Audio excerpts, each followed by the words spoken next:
This is Real Talk, the Customer Insights Show with Christoph Trapp, a top-rated live stream and podcast in the market research and insights industry. We stream live on LinkedIn, Twitter, and YouTube, and you can listen on all major podcast channels and watch on dbtv.tv. Join Christoph and his guests for a weekly discussion around topics that will help you understand your customers better. Real Talk is presented to you by VoxPopMe, the leader in video research for over a decade. Here's today's conversation. Hello, Insights professionals, marketers, and everyone who wants to understand their customers better. I'm Christoph Trapp, your host. Today, we want to talk about how do we have connected teams. And you know what? At the end of the day, as they say, teamwork makes the dream work. If I'm going to throw out some cliches, I better get them right. But seriously, it's so easy to get disconnected anymore. So how do we actually stay connected as an Insights team, whether it's through technology or just mindset or just the effort to actually reach out to each other? Ryan Jenkins, he is the author of Connectable, and he recently spoke at the Insights Association annual conference in Hilton Head. So I'm really excited to have him on the show today. And by the way, I have to say, Hilton Head, what a place to have a conference, right? That's where people go on vacation. Beautiful hotel and fantastic speakers, including Ryan. Ryan, welcome to Real Talk. Thanks, Christoph. Thanks for having me. Appreciate it.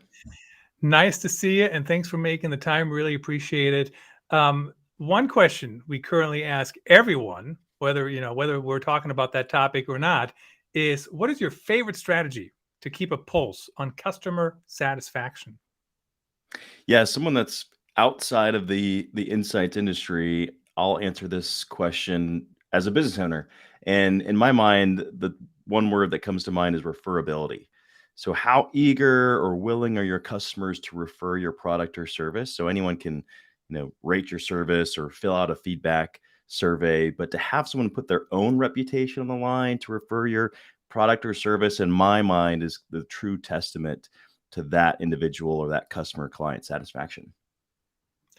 I mean, it's very true. And that's actually a really good answer, because when I think about that, right, if I am recommending a product that's not so good, and then my friends or, coworkers or whatever, right, acquaintances see that product and they think, what is Christoph thinking? That's crazy. So that's a really good answer. Your reputation is on the line. So Yes. you wrote Connectable, and certainly, we talk about building insights teams. We've had a whole show on that. There's an entire blog post on our market research blog on voxpopmedia.com. But tell us, why have teammates become isolated anyways? Yeah, before I tell you some of the reasons why we're becoming more isolated, I think it's important to take a step back and give the audience a little bit of context on just how disconnected and isolated we all are. And so thanks for showing the picture of the book. And in that book, we did a global survey of over 2,000 global workers. And what we found was 72% of those workers said they experience social disconnection at least monthly, with 55% saying at least weekly. And then on top of that, 69% of employees are not satisfied with their opportunities for connection at work. So we're the most disconnected we've ever been, and we're looking towards work to find more connection. And in my mind, that's a great place to look, because that's where we spend the most of our waking hours, is at work. So that's kind of the context and the backdrop. And a couple of reasons why you and I and workers around the globe are experiencing more disconnection is because three things that we identified through our research. Number one, it was busyness. That's probably the biggest contributor, according to the research that we found. And busyness, so time constraints, severely limit our willingness to engage with others. And I'm willing to bet most, if not all, of the folks that are listening and tuning into this stream are probably have more on their plate than ever before. And that is really hindering our connections with others. The second thing that came up was, no surprise here, technology and social media. And I think a good data point to keep in mind here as we think about technology and social media, and I have the pleasure of speaking all around the world on this topic, and I always ask audiences what contributed to the mysterious plunge of sales of chewing gum. And folks come up with all kinds of wonderful responses and answers, but actually it correlates with the introduction of smartphones. And what happens is, of course, where we normally buy, make an impulse buy of chewing gum in the groceries checkout line, pre-phones, we would just stand there and gaze at other things we could buy and we would purchase gum. But now, with any small amount of time that we are idle, we bury ourselves into our devices, don't we? And so we're technology, social media are slowly pulling us apart if we're not careful. And then the last reason I'll give Christoph is this idea of dependency shift. I'm sure many folks can relate to this as well. And I'll kind of describe this with a quick story. I live in Atlanta, Georgia, and recently we were celebrating my youngest child's first birthday. And as you do, you go big with those little ones' birthdays. And we were there preparing a bunch of dishes for our guests that were coming over in a few hours. And we invited over our college-age friend Cassidy to help us prepare some of these dishes.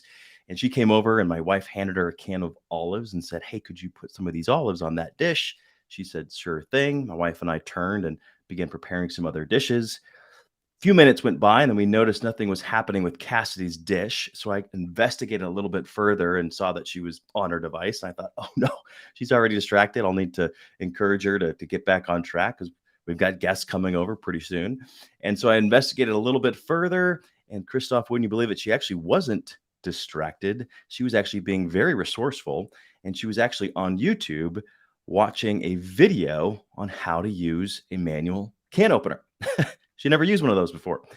And it dawned on me in that moment, gosh, we're doing this all the time now, aren't we? In subtle, small ways. If something breaks in your home, you're way less likely to go knock on a neighbor's door, call mom or dad or a sibling to get help or to get the necessary tools. We turn to YouTube or some other online resource. So these are subtle ways. We do that at work too. Instead of swiveling your chair and connecting with a colleague about how to do XYZ in Excel, we'll go on YouTube. That's a wonderful thing, but we also have to be aware that that way is subtly pulling us apart. So to recap your conversation, we are more isolated and disconnected than ever before. And a big three that are contributing is busyness, technology, and social media, and this idea of dependency shift. You know what's so interesting? I'm just thinking. I'm trying to kind of think that through all those different points you just made, and so I'm talking about even the VoxPopMe platform, right? Back in the day, I would have to maybe have a brainstorming session. What questions should we ask people? And now I just go in there and I basically say, here's the topic.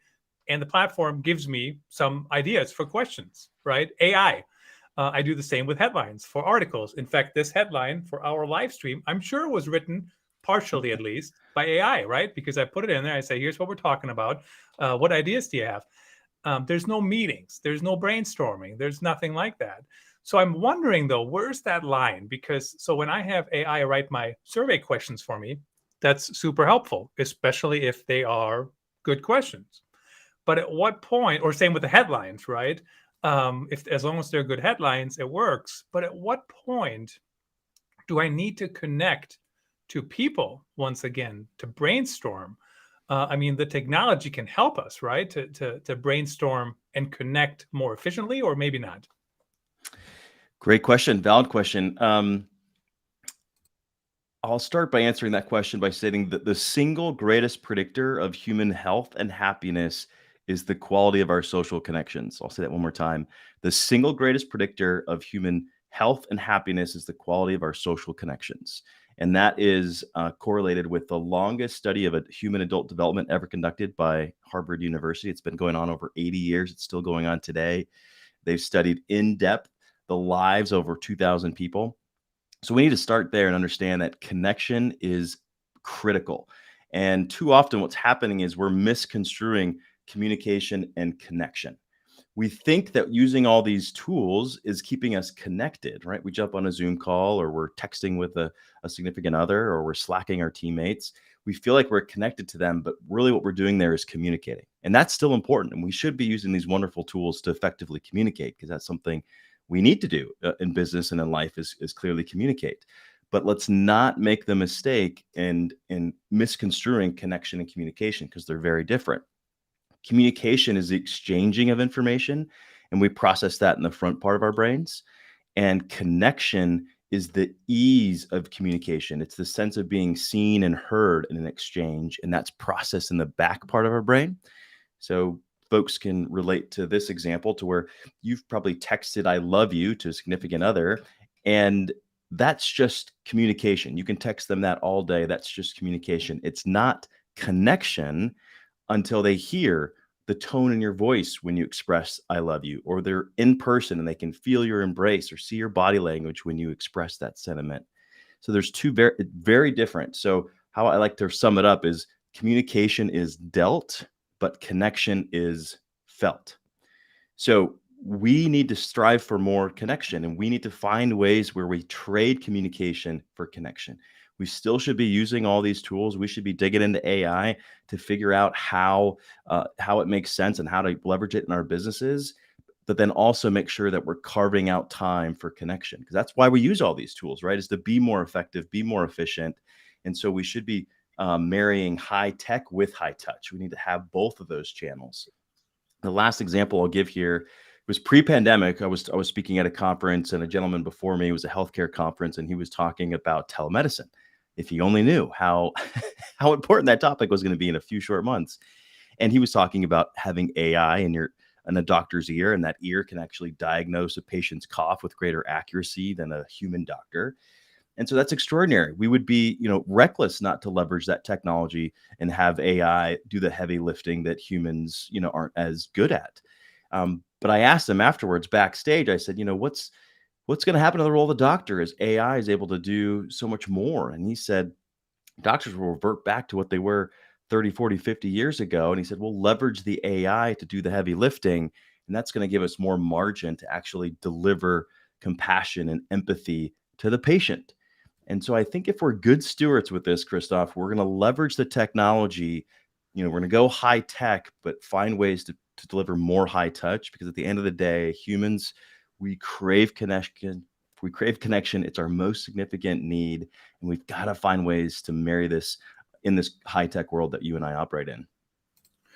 What's interesting about the doctor example too is, I've been to doctors in the past, and they were just on their computer the whole time. They're typing and typing and typing and typing, and they're like writing everything down, right? Communication, I guess, but they're not connecting. So what you just described is that could actually make the connection piece maybe easier again down the road.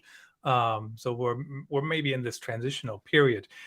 Talk about, we have certainly, especially in large companies, we have remote teams, or even if we don't have remote teams, we got teams in this office and teams in this office, and they still work together. How does connectivity work when people are not in the same place? Have you seen any trends there? Anything you can share for insights teams to learn from? Yeah, I think the best way to think about remote work or hybrid work, again, it's not bad. It's a tool. And the research we unpacked in our book, when we looked at technology, we looked at social media and how the pros and cons of social media. And social media can be highly beneficial when we're using it to supplement existing connections, existing relationships. It becomes detrimental when we're using it in replace of having relationships in real life or true connections with others. And so I think there's a lot of correlations to be had as it relates to remote work. We should be using these wonderful tech tools at our disposal to supplement the culture that we have as a team, the connections we have as a team. So we need to make sure that that is addressed first and foremost, and then we can supplement it with remote work. We just can't replace in person. And we're all aware of this, right? A Zoom meeting or a Zoom brainstorming session, while it can be done and you can execute and it can be productive, it's not the same unless you're in the room together.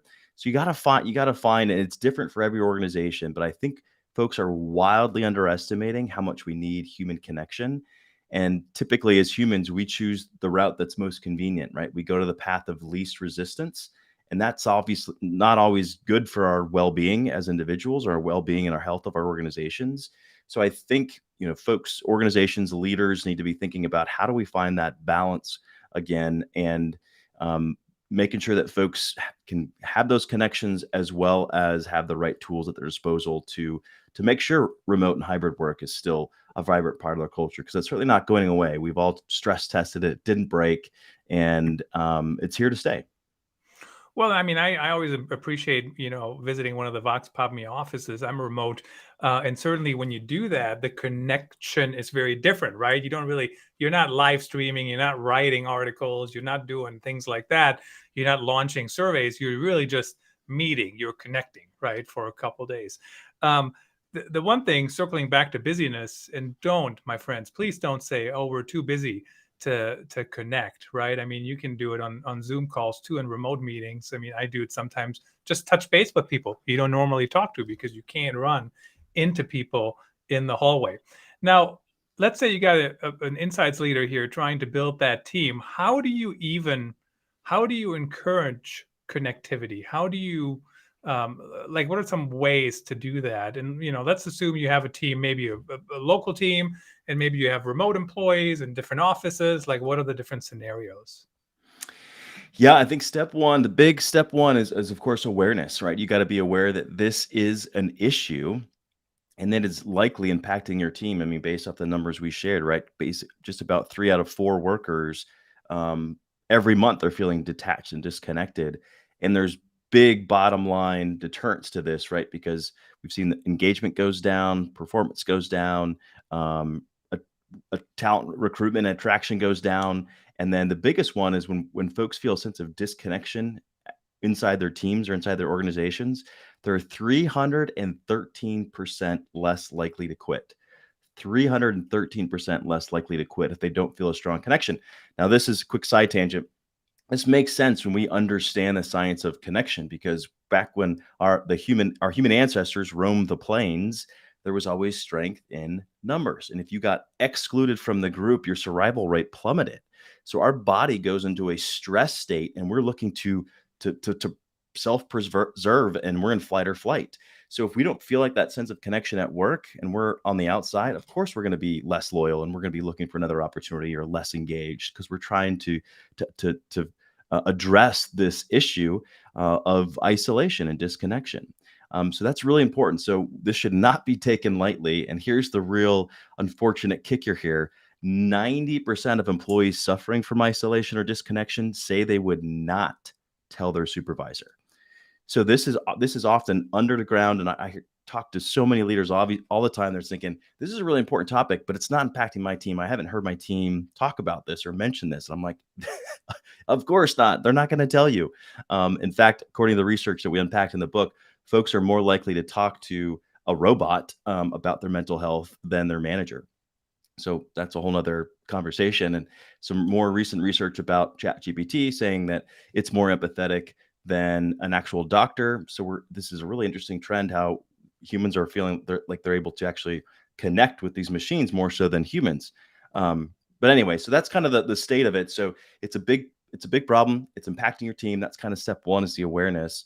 And then step two is to kind of understand it doesn't take as much effort as you might think. Research shows 40 seconds is as much time as it takes to actually feel a sense of connection between two individuals. So this could be just a small interaction that you have with someone on the way to your next meeting or in the elevator.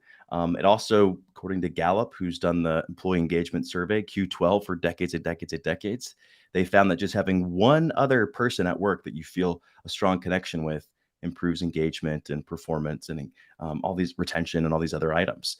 So one person, 40 seconds, it doesn't take a lot of effort. It just takes intentionality. So one thing to think about as it relates to leaders and what they can do is to put a pause on busyness, right? So often we jump on a meeting with our team, whether it's virtual or in person, it's right to business, right? We're getting right down to it.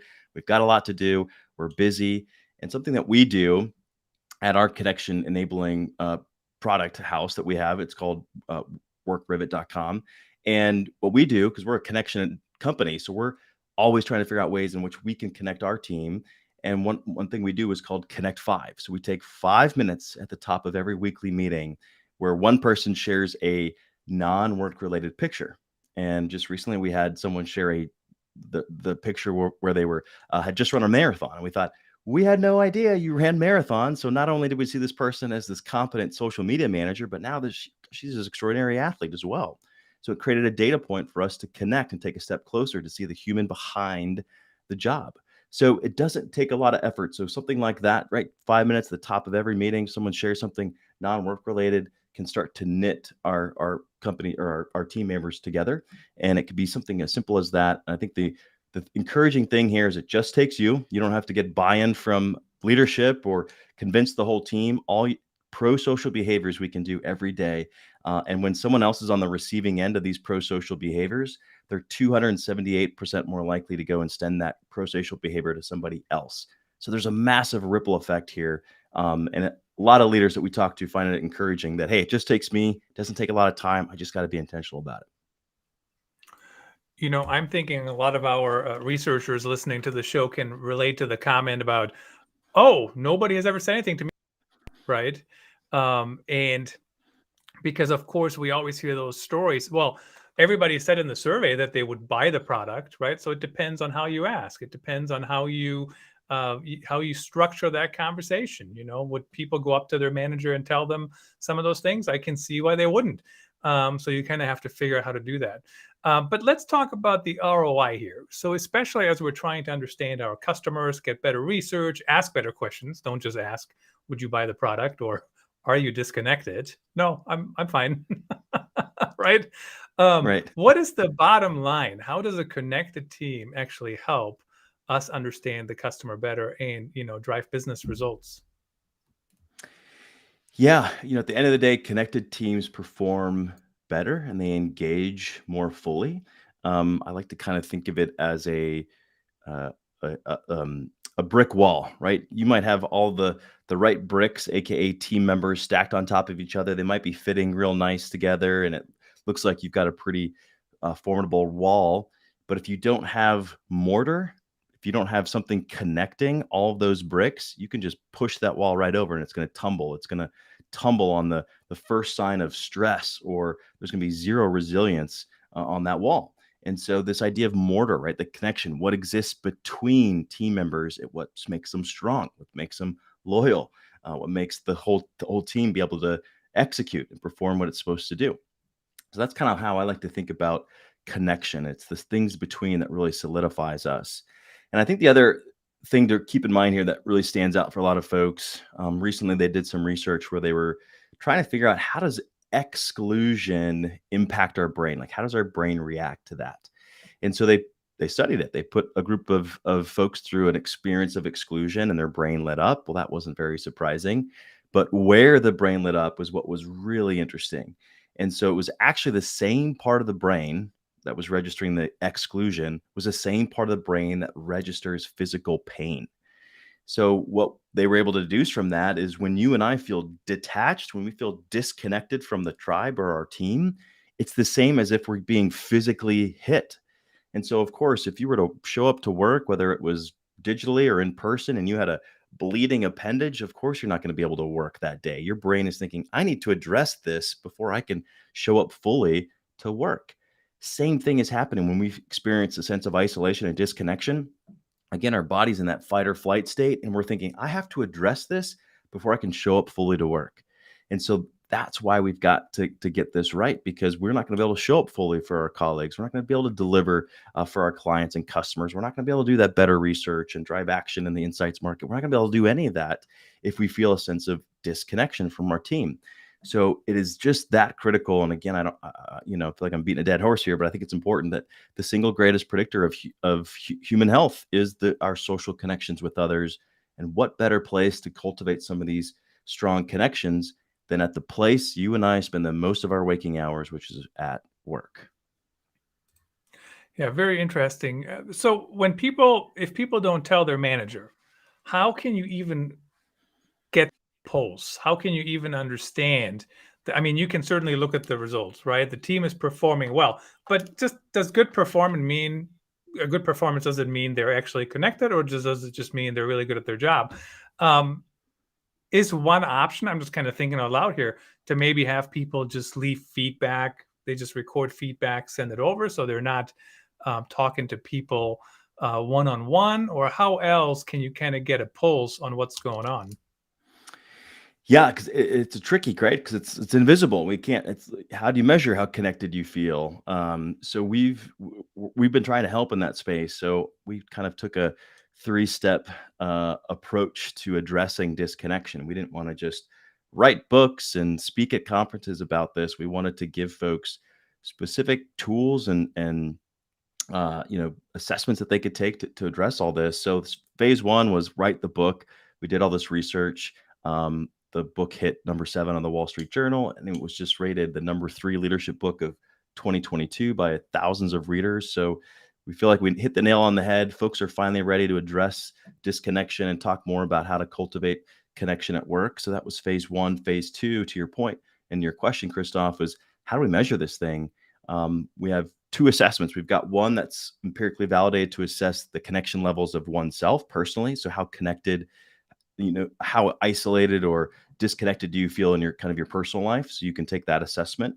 Secondly, we created what's called the team connection assessment. So we worked with researchers out of Harvard and University of Canterbury, and it's the first empirically validated assessment to actually quantify how strongly connected a team are. So folks can take that to figure out where are there gaps or how strong are we connected to one another? Because to your point, it's kind of intangible. And then the third phase with this is how do we create something scalable that can really make a dent and connect team members?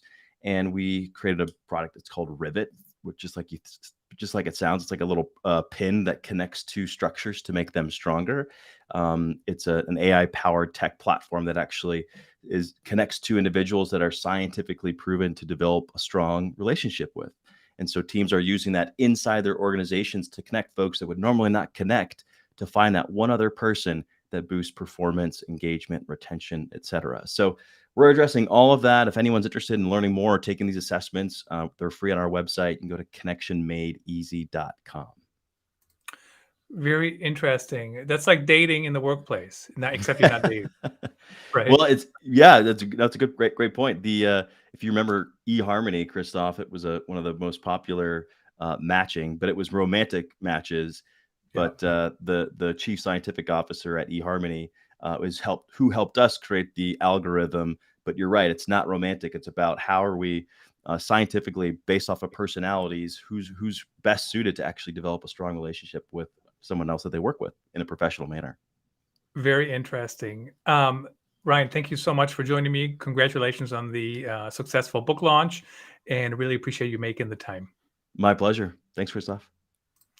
All right. Thanks, everyone, for joining us today. I'll be back on Friday with James Weikerly of the Insights Management Academy. See you then.